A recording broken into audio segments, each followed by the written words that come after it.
for National Treasury to come and make his remarks. Waziri, it is too early for us to make a judgment as to what you are doing, but whatever it is that you are doing, keep doing. It's working. Karibu sana.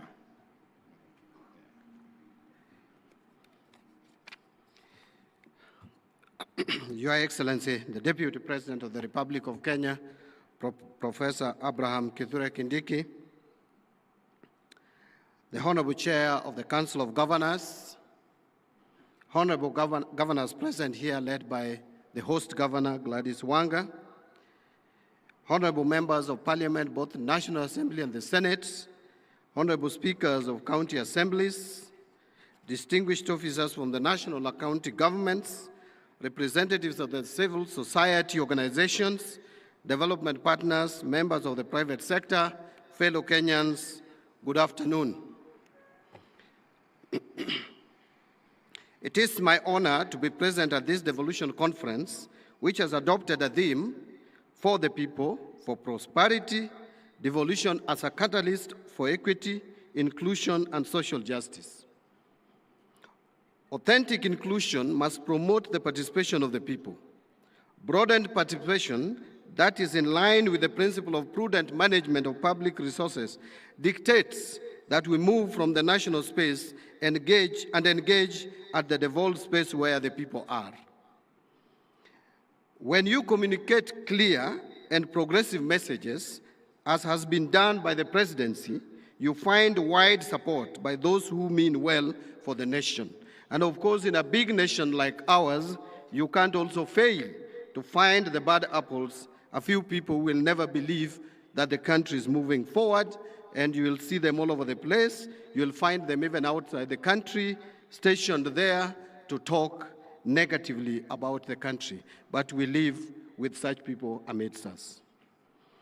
This is why this conference theme aligned fairly well with the theme for the budget statement for the financial year 2025-2026, which I read on 12th of June 2025, that is, stimulating sustainable economic recovery for improved livelihoods, job creation, and business, and industrial prosperity in line with the bottom-up economic transformation agenda. This national administration's commitment to devolution is evident. The equitable share transfers have financed roads, health facilities, water projects, and other critical infrastructure across our 47 counties. Your Excellency, I would pause there a bit and just mention that I believe for the first time in so many years, since devolution began, that we were able to agree on shareable revenue and have the division of revenue bill assented to before 30th of June of the financial year leading to the next financial year. This came about because of cooperation and understanding between the national government, the two arms of the legislature, and the Council of Governors, where, Your Excellency, you will remember that when the Parliament asked that we allow for not less than 415 billion to be allocated or put to the shareable revenue, I actually called you, Your Excellency, and informed you about the same, and later called His Excellency the President, and we mutually agreed. And when I communicated to Parliament, we were able to crack it and agree in a record time. That is what we call supporting devolution. I know the funds are not yet enough, but we are progressively moving to where we will be allocating enough resources to support service provision to our counties. Something also worth noting, Your Excellency, is that again, for the first time in a long period of time, we were able to transfer all the resources in terms of shareable revenue to the 47 counties before the end of financial year, including the arrears from the previous financial year. And I want to report here, Your Excellency, and I know the President must have spoken to this, that last Monday, we managed to transfer the July allocation to our counties. And I want to give a commitment that we will continue to prioritize funding to counties. We'll be releasing money in good time for our counties to be able to move and provide services to our people. However, Your Excellency, the promise of devolution can only be fully realized if both the national and county governments work in close partnership, grounded in mutual accountability, and prudent financial management.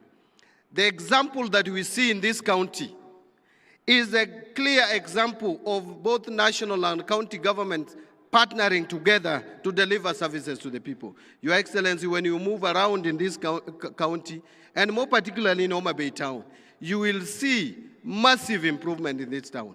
This is something that was not there 3 years ago. Your Excellency, it is as a result of partnership and cooperation between the two levels of government. And I believe that our county government, led by Governor Gladys Wanga, will still continue to partner with us at the national government level to be able to give services to our people. And that should be replicated across the country. Your Excellency, ladies and gentlemen, the rich discussions at this conference will align to and find support in the National Treasury at implementation. I want to guarantee that. You will recall, for example, that as a commitment towards attainment of universal health coverage, the national government allocated well over 204 billion shillings towards the sector in the financial year 2025-2026. To promote inclusive development, the National Treasury has been implementing a number of initiatives, such as the Kenya Rural Financing Inclusion Facility Project, Credit Guarantee Scheme targeting the MSMEs, and establishment of Kenya Mortgage Refinancing Company targeting to support the affordable housing program. I am happy to report that these initiatives are beginning to bring positive results, which have already been outlined in the course of the conference. Allow me, however, to highlight one initiative, that is financing climate action. Through this program, Your Excellency, the National Treasury has disbursed well over 7 billion shillings to 47 counties as part of the second tranche of the County Climate Resilience Investment grants under the Financing Locally Led Climate Action Program, otherwise known as FLOCA. This substantial investment marks a significant milestone in Kenya's climate financing architecture, reinforcing the country's commitment to locally led, community-driven climate action. Supported by the government of Kenya, the World Bank, and the governments of Germany, Sweden, Denmark, and the Netherlands, the county climate resilience investment grants respond to the urgent need for effective, locally led climate actions. The funding allows county governments to operationalize their county climate change action plans and invest in priority climate resilience initiatives which are tailored towards unique climate vulnerabilities, ultimately advancing a more sustainable and climate secure future for all of us. I lay emphasis on this initiative as I mentioned that the CCRI grants represent a bottom-up approach. More specifically, it adopts this approach to climate finance, enabling county governments and local communities to take the lead in designing and implementing tailored projects that address local climate risks and build climate change resilience for long-term sustainability. This disbursement for the financial year 2025-26 will empower communities most vulnerable to climate change to drive sustainable development and long-term resilience. Our progress speaks volumes, and to date, the program has achieved remarkable national coverage, reaching 1,137 wards out of 1,450 ward target, which is a performance of 78.4%. Each new ward represents another community equipped to write its own climate resilience story. Your Excellency, ladies and gentlemen, in the education sector, the national government has committed to continue undertaking education reforms, expanding infrastructure in all learning institutions, and strengthening linkages between industry and training institutions in order to enhance access to education at all levels. Priority will be given to recruitment and training of teachers, enrollment of school children of pre-primary age in schools. In recruitment and training of teachers, Your Excellency, this audience will appreciate that this government made a promise to employ 100,000 teachers in 5 years. As we speak, the performance level is at 76%. 76,000 teachers have been recruited, and we plan to recruit additional 24,000 in December and January, completing the 100% way ahead of the targeted time period. We will be expanding school feeding program or supporting expansion of school feeding program and providing learners with day meals. Construction and equipment of TVET institutions in 52 constituencies is ongoing, equipping 72 existing TVET institutions, recruiting 2,000 technical trainers and instructors, and establishing incubation centers in every TVET institution, and online learning in TVET institutions and universities. Your Excellency, allow me to highlight a few more issues on devolution as a catalyst for prosperity. By bringing resources, decision-making, and services closer to the people, devolution has opened new pathways for inclusive growth, job creation, and equitable development across all 47 counties. It has enabled previously marginalized areas to access infrastructure, health services, education, and economic opportunities, narrowing the historical inequalities that have long been hindered national cohesion. When effectively managed, devolution becomes an engine that not only drives economic expansion, but also ensures that prosperity is felt in every village, in every town, and every community across our nation. However, in order to continue to achieve this prosperity, public finance management reforms is critical in both levels of government. The National Treasury established the Public Financial Management Reforms Secretariat to coordinate public finance management reforms at both levels of government. The overall objective of the reforms is to achieve a public finance management system that promotes transparency, accountability, equity, fiscal discipline, and efficiency in the management and use of public resources for improved service delivery and economic development. Currently, the Secretariat, through the implementing counties and MDAs, are implementing PFM reform strategy of 2023-2028. Some of the reforms we are advocating and requesting for collaboration from the county governments include compliance with the fiscal responsibility principles as set out in the Public Finance Management Act, Cap 412A, full rollout and implementation of the tariffs and pricing policy, and implementation of the national policy on enhancement of county government's own source revenue. Specifically, on the management of wage bill, the National Treasury has supported the re-engineering of Human Resource Information System Kenya.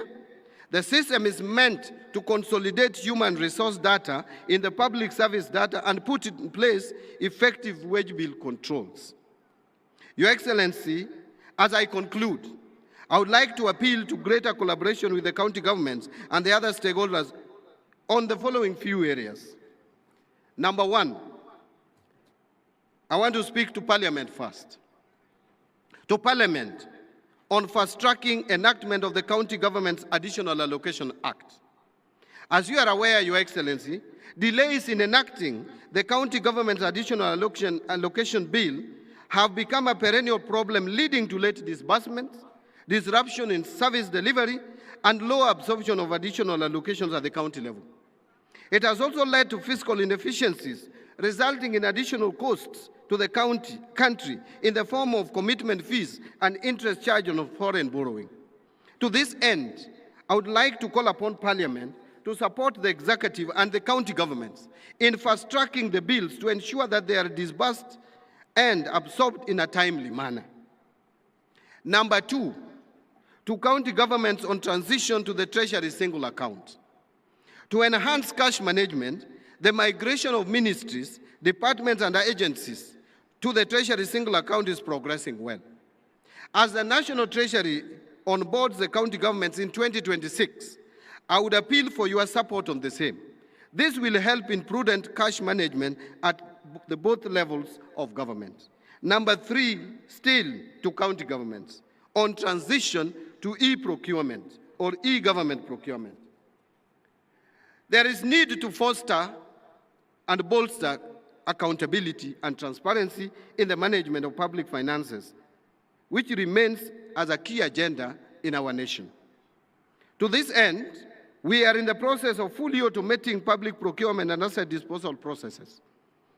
In the spirit of prudence, we urge all counties to embrace and comply with these reforms.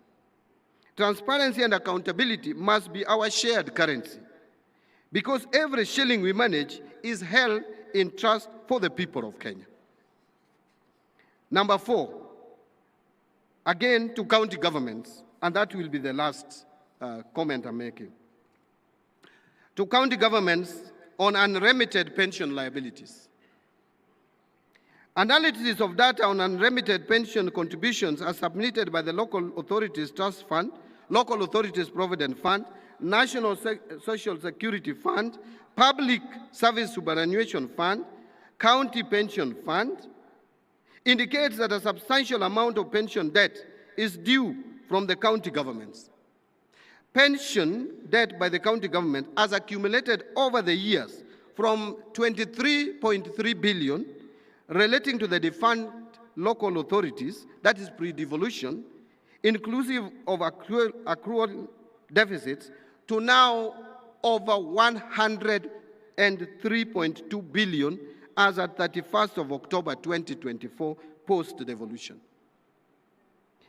And to be honest here, this is criminal. If you are supposed to pay salary to a staff, and part of that salary is supposed to go to his or her pension, there is no rationale in paying half of the salary and leaving the rest of the salary with you or with the county government to implement other things or to pay other things. It is not fair, it is unjust, because this money belongs to people who will one time retire. And when people retire, they want to go home with something. You are killing the future of individuals, some people in the country. So please, whatever it takes, we must now start the culture of remitting all deductions to where they should be remitted. So I'm calling upon the county government and the relevant institutions concerned, and this is not just in the county level, even at the national level we have some of these challenges. We are calling upon the county governments and the relevant institutions concerned to verify and clear the debts to safeguard the social securities of our pensioners. Finally, very finally, let us all diligently play our roles of strengthening service delivery, upholding accountability, and ensuring that no Kenyan is left behind. I want to give a commitment, in so long as I'm still the Cabinet Secretary in charge of National Treasury, that we at the National Treasury will play our parts. The executive, the national government will play our parts in supporting devolution for better service delivery to our people. I thank you and God bless you. A better applause for Waziri Mbadi. Thank you very much. It's now my humble pleasure to invite the Chairman of the Council of Governors, FCPA, Ahmed Abdullahi, to come and make his remarks, and in turn invite our chief guest who will close the conference for us.